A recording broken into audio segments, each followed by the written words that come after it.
Hello. I'm just going to admit a couple of other people. Get cracking.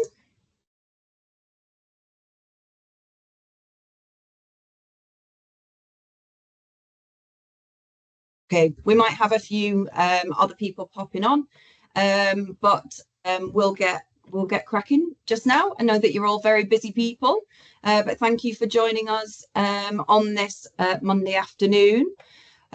So today we're obviously going to talk to you about the Employment Rights Bill, kind of what you need to do, what it is basically, what you need to do, and how you can kind of future-proof your company. Before we kind of get cracking though, just a bit of an introduction.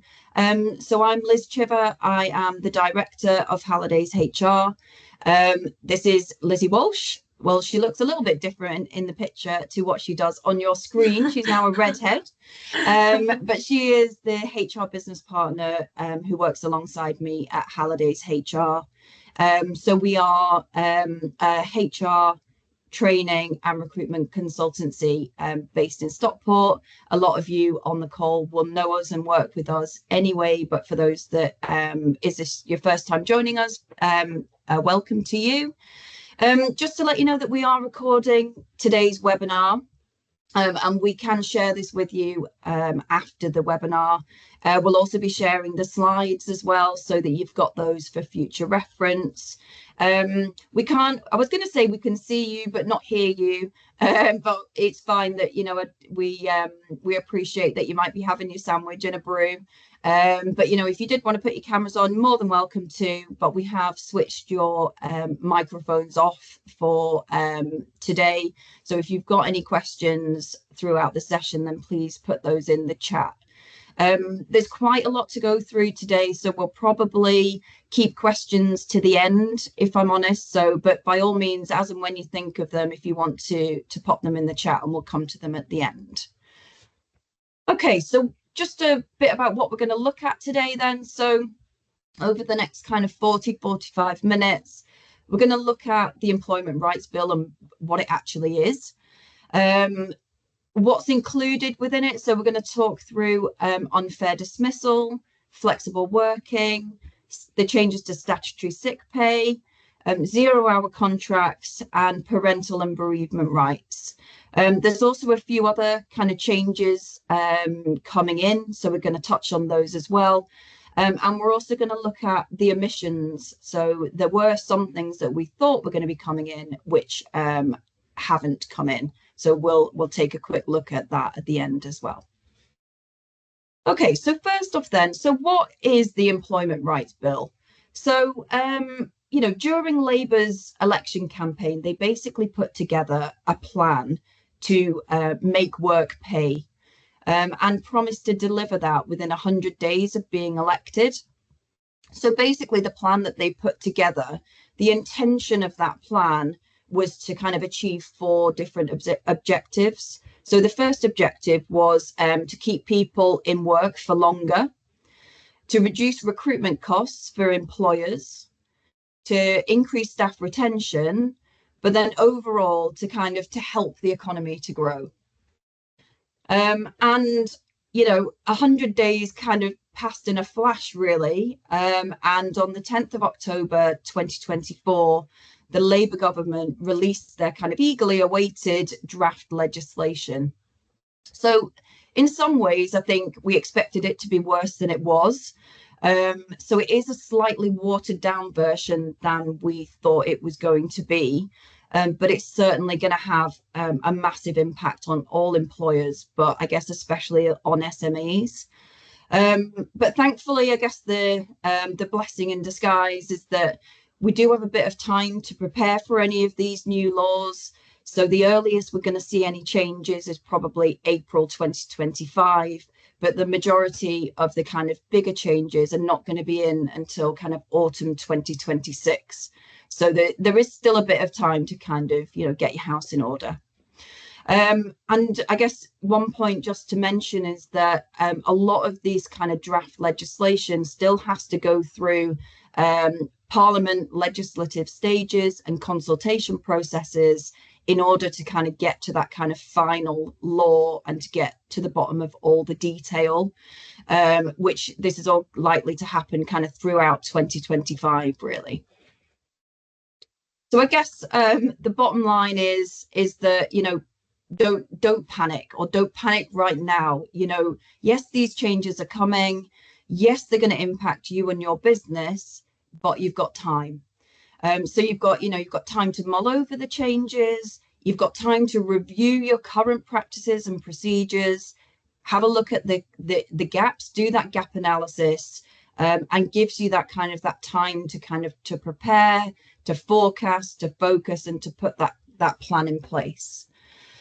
So today we're obviously going to tell you as much as we know so far, and how this might impact you and what action you can take to prepare. But, you know, just bear in mind that as and when further updates come, we will of course keep you updated, as we always do, and, you know, we'll give you that information when we've got it. Okay, so the Employment Rights Bill was a massive 150 pages long. So to save you all from reading that full thrilling document, we've pulled out basically the 5 key themes here. So the first one is about unfair dismissal rights. So this is from day 1, and that there'll be a statutory probationary period.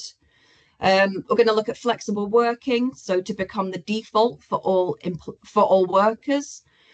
SSP available from day 1, and the earning limits removed. Banning exploitative 0 hours contracts. Parental and bereavement rights from day 1, and then, like I said, we're going to touch on some of the other expected changes that you need to be aware of. So we're going to talk through each of these in turn. So I guess the most definitely the headliner of the legislation is the government plans to make unfair dismissal a day 1 right. So at the moment, you probably know that employees have to be employed for 2 years before they can make a claim to an employment tribunal for unfair dismissal. This change will mean that from day 1, all employees will have this protection. Okay. Now, the government has confirmed that they're going to introduce a statutory probationary period. We don't know exactly how long this is for, but the proposal is that it will be for a maximum of 9 months. And at this moment, we don't know exactly whether there will be any kind of additional protections during that time, or what the kind of process looks like. That they've still got to go through consultation to go up, to determine the actual timescales and the process around that. What we do think that it will mean is that it's obviously that probationary period it softens the blow a little bit. I think in the original kind of proposal, it was seen that potentially it would be a day 1 right, and that would be it. There would be no opportunity to manage people out any sooner or any easier than following the full and proper procedure. But, with this probationary period, this statutory probationary period, that isn't the case. There is likely, you'll need to obviously have that paper trail in place, and have the evidence of you following those processes. And the awards associated with unfair dismissal are likely, we're not sure whether they're going to stay the same or whether they'll be enhanced. Again, that's going through consultation at the moment, so we'll wait to hear on that. And just regards to, we believe that from going back to the probationary period, we believe that there will be an opportunity to have an extension to the probationary period, but we're not sure whether that will have the same protections as the statutory probationary period or not, or whether it, might be a bit more of a light touch. Okay, so what does this mean for your business then? So I guess the bottom line is that it's going to be much harder for you to get those bad eggs out of your business after the change has taken effect. So this one in particular, we're expecting is going to come in autumn 2026. So yeah, after that time will be much more difficult.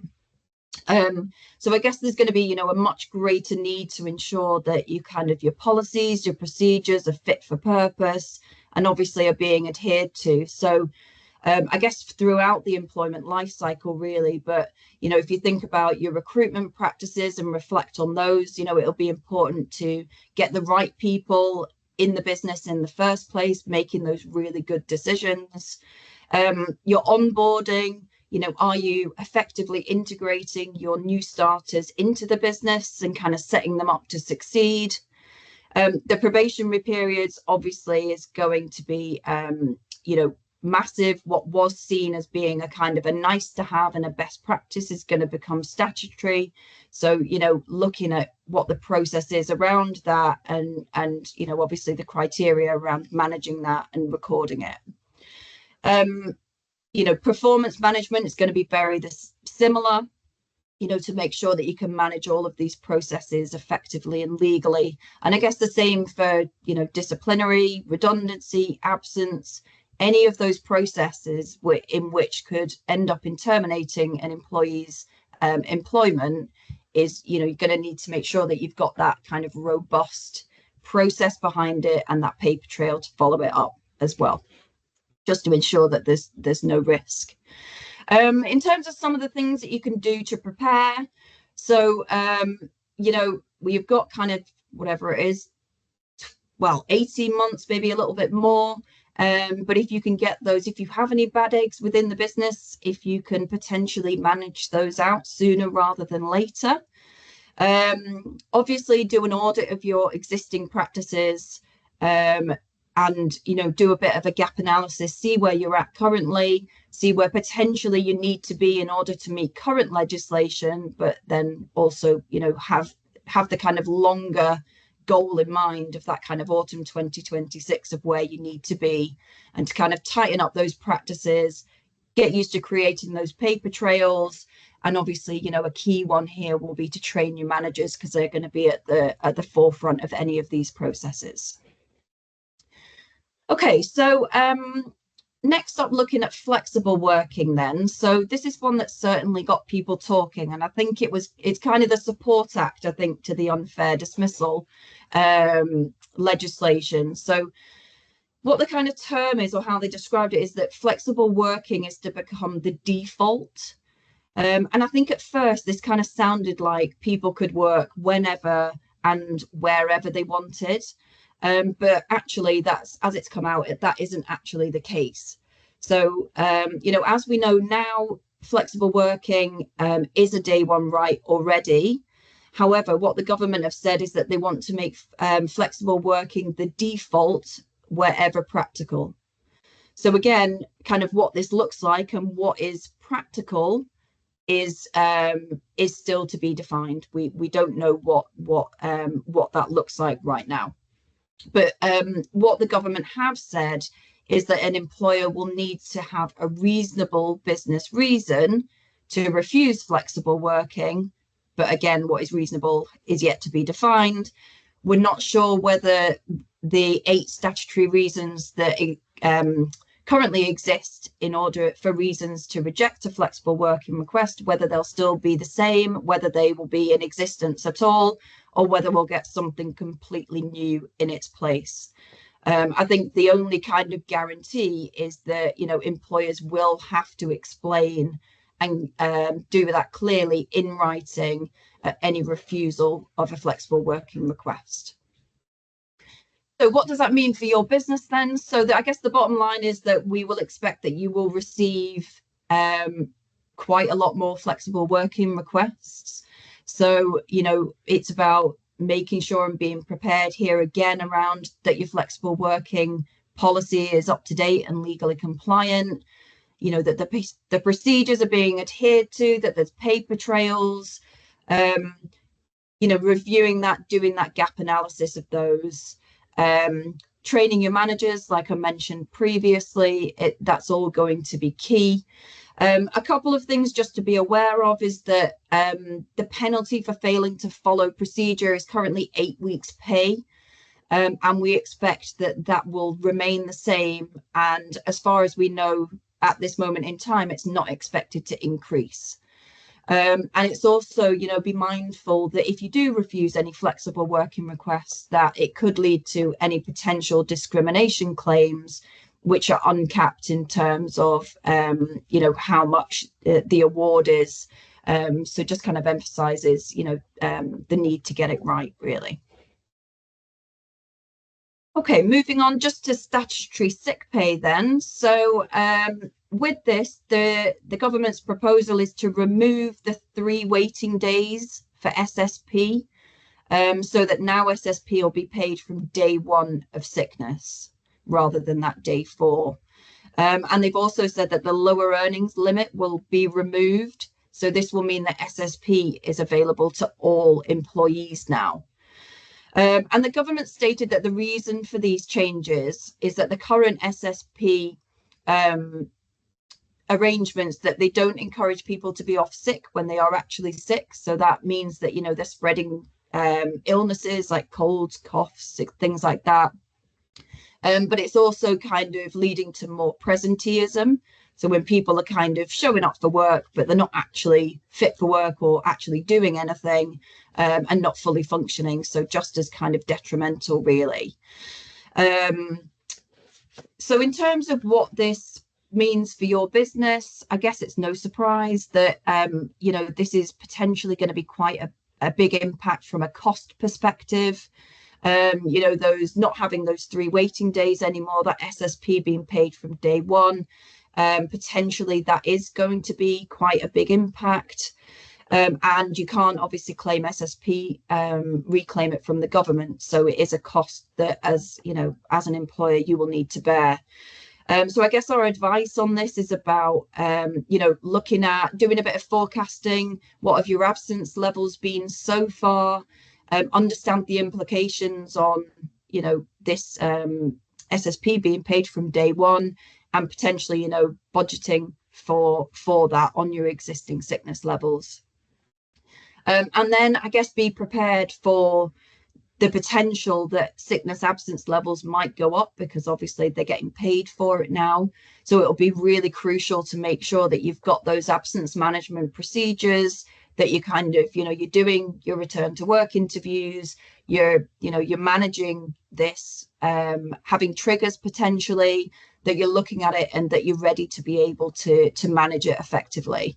And then, it's a bit of a running theme, this, about training your managers, but it is just so important in being that kind of that first line defense, if you like, in making sure that all of these processes are effective and efficient.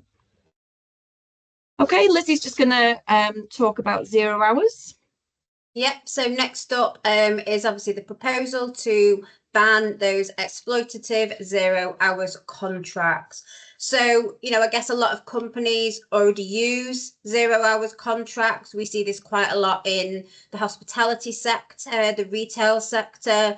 Obviously, kind of this time of year, you tend to have those seasonal workers, that are brought in for a limited period of time to kind of help businesses out. But what the proposal is, and the intention, is to end what is perceived as this one-sided flexibility.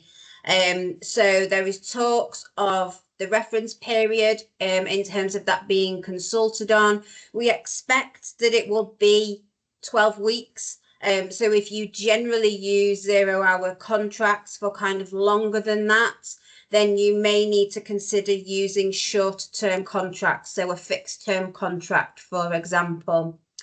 We believe that workers will be entitled to reasonable notice if you're going to change or cancel a shift, but that they'll also be entitled to the right to compensation should that reasonable notice not be given. What constitutes reasonable notice, however, is still to be determined. So it's a bit of a grey area at present. We've also not had any information on how it will work if, for example, you offer a permanent or a guaranteed contract to an employee. If they refuse that, We don't know whether that's okay. Is that you've ticked that box, you've offered that contract, they've refused it, or whether you will actually have to offer that again at a later date. So again, still another area to be confirmed. We also understand that casual contracts, so those of you that use those casual contracts, are likely to fall under this change as well. So following the theme of what that kind of means for you and your businesses, probably best to kind of look at how many people you do currently have on those 0-hour contracts. Check that obviously you're using them correctly.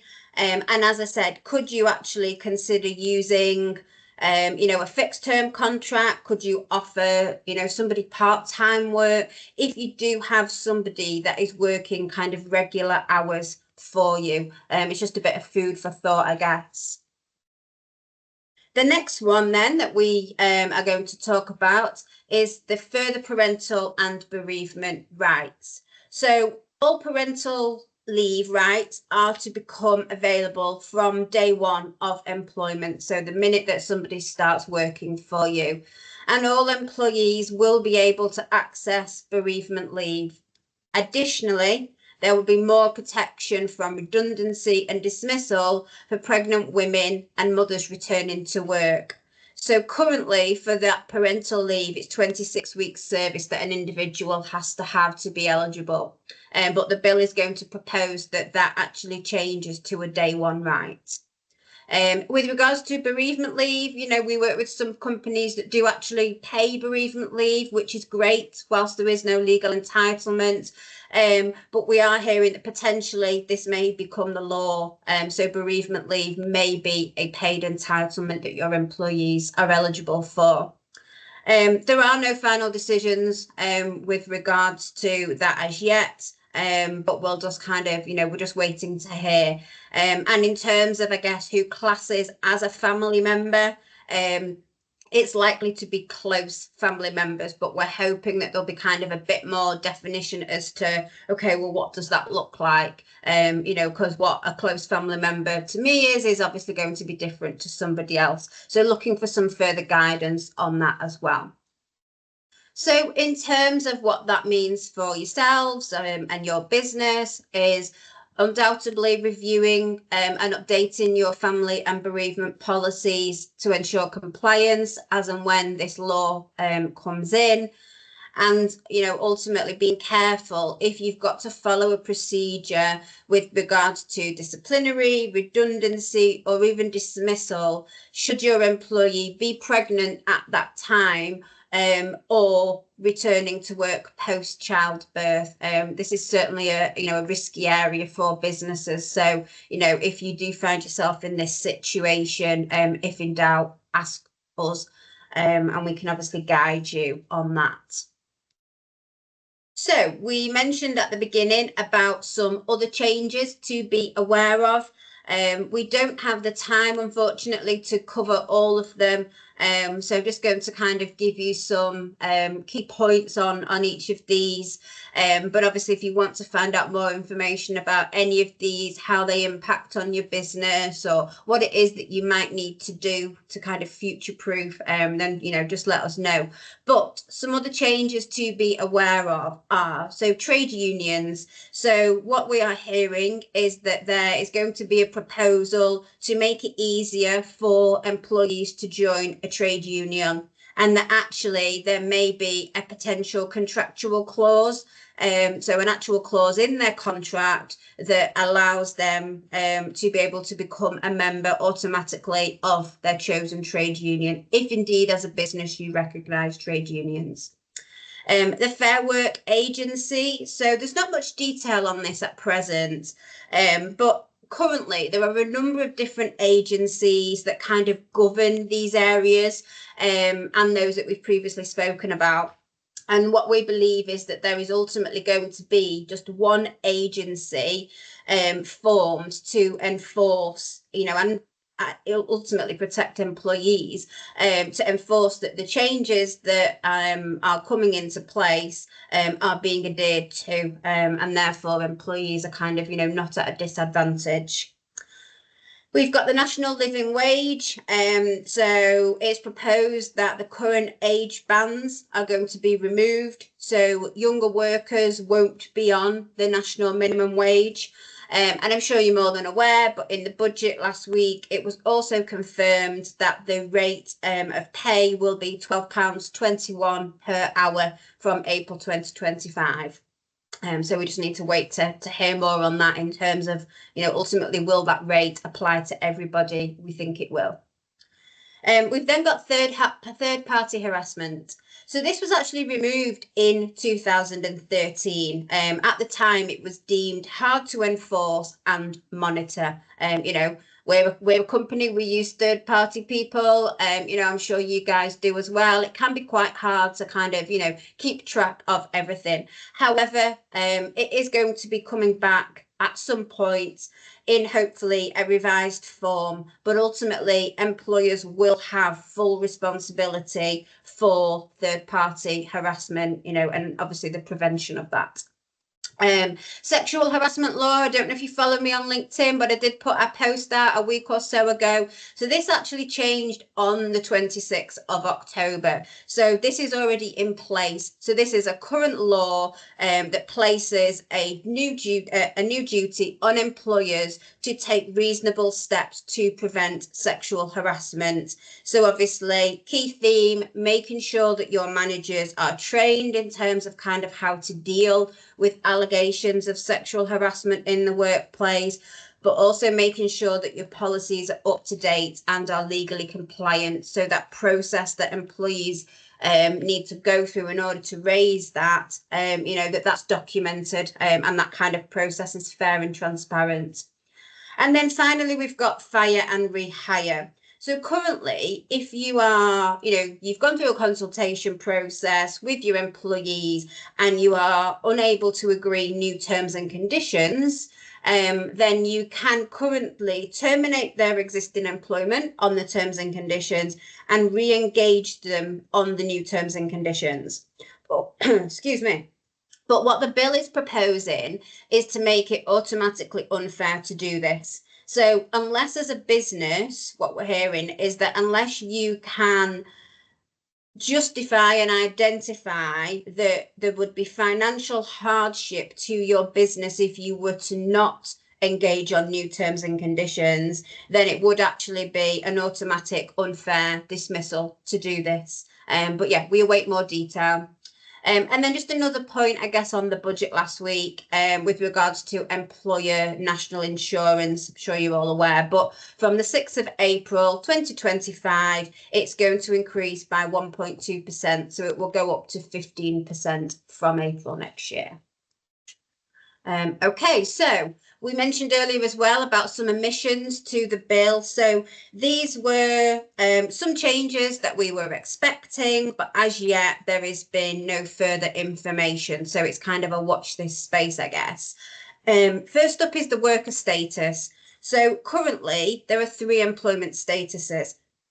So we've got employee, we've got self-employed, and we've got worker. And in all honesty, it can be a little bit difficult to kind of determine the status of somebody. There's kind of a means test that you need to go through to be able to kind of confirm that worker status. But what the government have said is that they were going to create a single worker status. So there was just going to be, we would all be the same, regardless of whether we were employed, self-employed or not. But that's still being consulted on.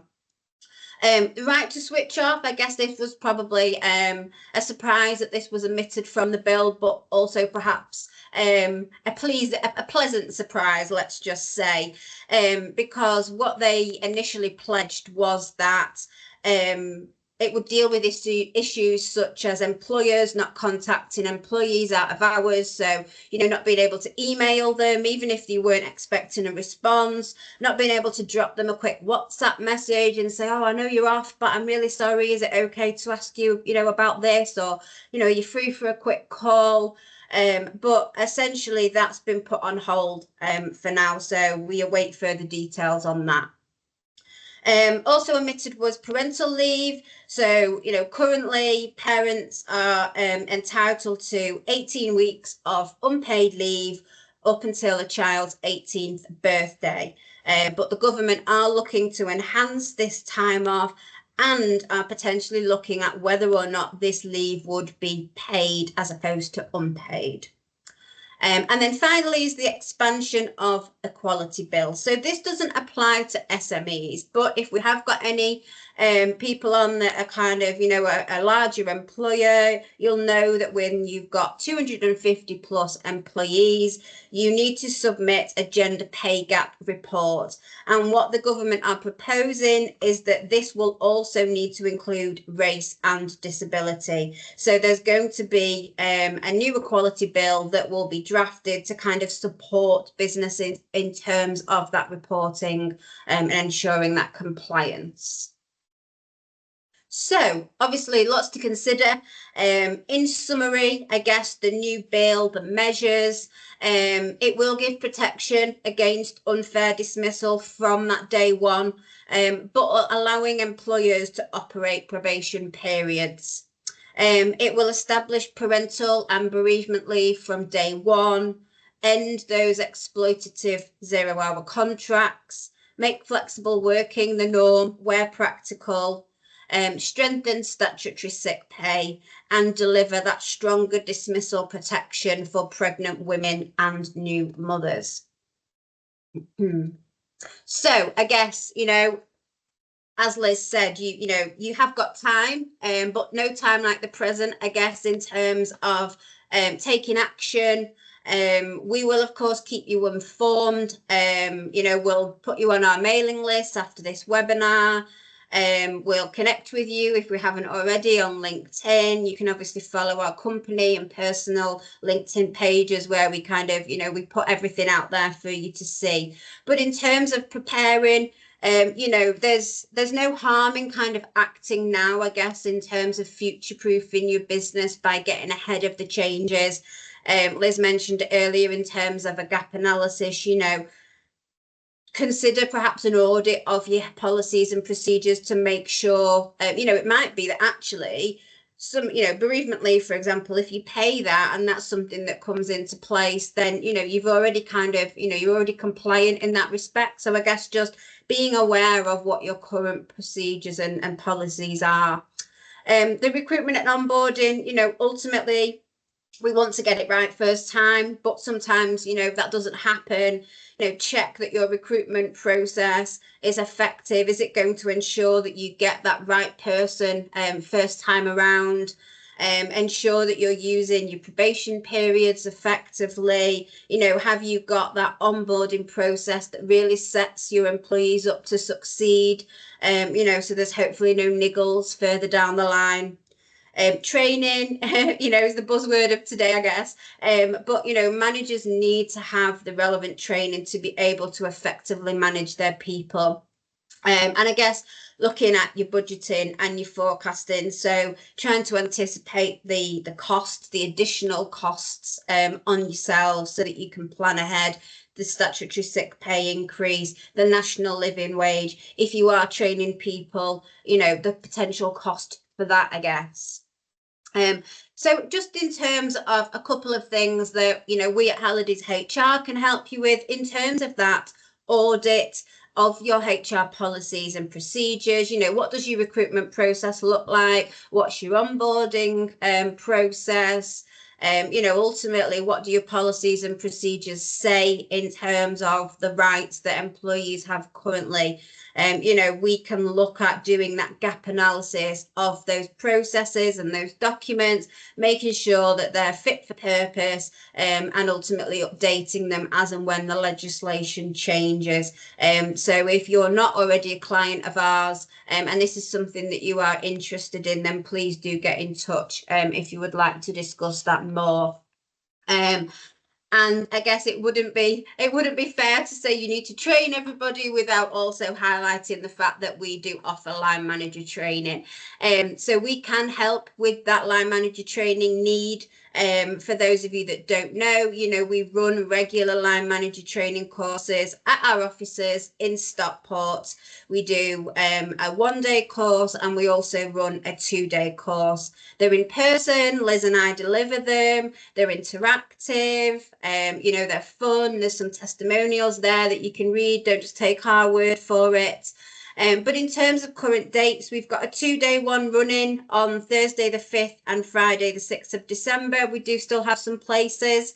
And then our next 1-day course is on Wednesday the 22nd of January. We've also planned in dates for 2025. So if either of those dates are not suitable, please do either get in touch or check our website out, because they are all on there. So yeah, thank you. That's it for today. Appreciate there's a lot to take in, lots of impact that it's going to have on you, your managers, your business, but we're here to support you. It's hopefully not going to be a overnight fix and these changes come into play. We will hopefully have a kind of a transition period to be able to get you ready for this. So have we got are there any questions? If you want to pop them in the chat box, or Liz, I don't know if we've already got some popped in there. I've got one question from David Howell. So what if your managers are the people who are over promoted and in burnout and are in fact in the wrong role? So training isn't actually going to be the solution in this particular situation. They are the ones who are actually creating the poor performing environment below them. Oh, Lizzie's got bored. She's disappeared.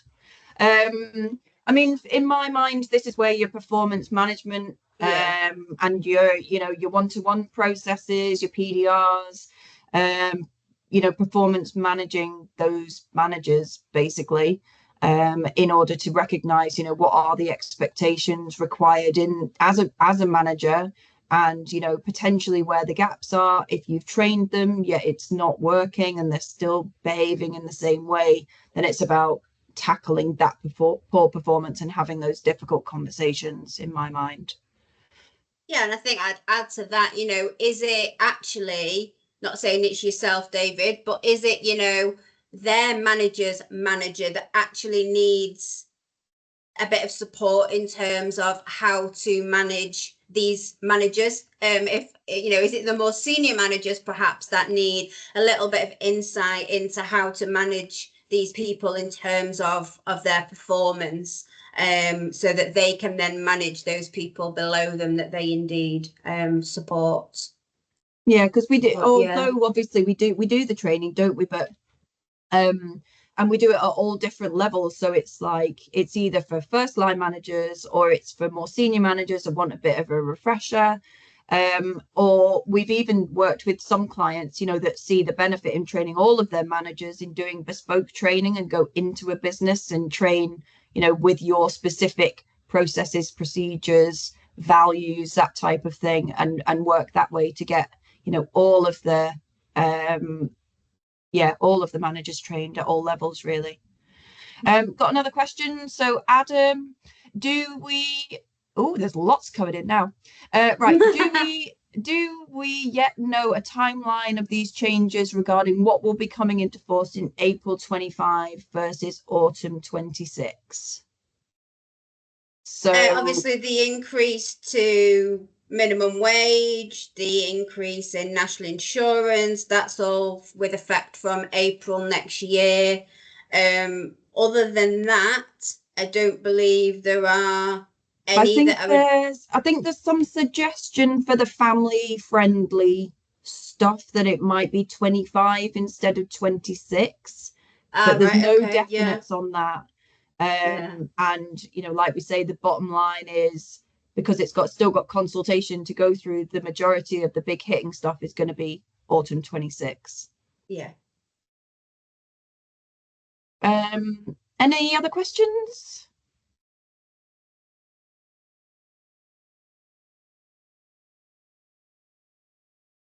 Type fast, or you'll have to email us instead. We've given you 4 minutes back. 4 minutes back of your day if there's no more questions.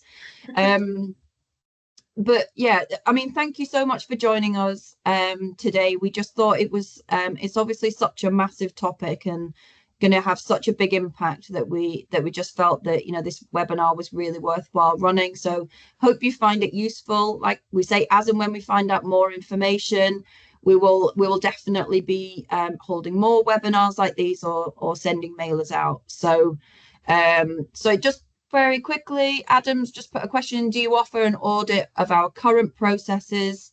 Absolutely, yes. That is and it's one of, you know, we can either do it on a one-off basis, or you know, as a client on a recurring basis. It's like the first piece of work we ever do with a client, that looks at what you currently do, what's great, maybe not what's not so great, and what those gaps are and the potential risks, and then put a plan in place to improve those.